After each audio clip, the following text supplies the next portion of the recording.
আপনি কি জানেন এমন 7টি বিশেষ মুহূর্ত আছে যখন দোয়া কখনোই ফিরে দেওয়া হয় না। 1. রাতের শেষ তৃতীয় অংশে তাহাজ্জুদের সময়। হাদিসে রাসূল সাল্লাল্লাহু আলাইহি সাল্লাম বলেন, প্রতি রাতের শেষ তৃতীয় অংশে আমাদের প্রতিপালক নিকটবর্তী আকাশে অবতরণ করেন এবং বলেন, কে আছো যে আমাকে ডাকবে, আমি তার ডাকে সাড়া দেব। কে আমার কাছে চাইবে, আমি তাকে দেব। সহিহ বুখারী 1145, সহিহ মুসলিম 758। এই সময় একান্ত আল্লাহকে ডাকার শ্রেষ্ঠ সুযোগ।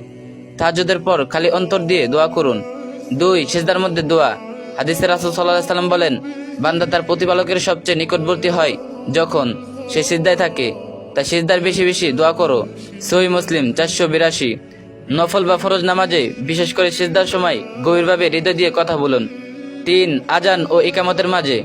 হাদিসে আছে, আজান ও ইকামতের মাঝখানে দোয়া ফিরে দেওয়া হয় না। সুনানে আবু দাউদ 521, তিরমিজি 212। প্রতিটি ফরজ নামাজের আগে এই মুহূর্তগুলোতে কিছু না কিছু চেয়ে নিন আল্লাহর কাছে। 4. জুমার দিনের বিশেষ সময়ে আসর থেকে মাগরিব। হাদিসে আছে, জুমার দিনে একটি মুহূর্ত রয়েছে যে সময় বান্দা আল্লাহর কাছে যা চায় আল্লাহ তা কবুল করেন। সহিহ মুসলিম 852। অধিকাংশ আলেমের মতে এটি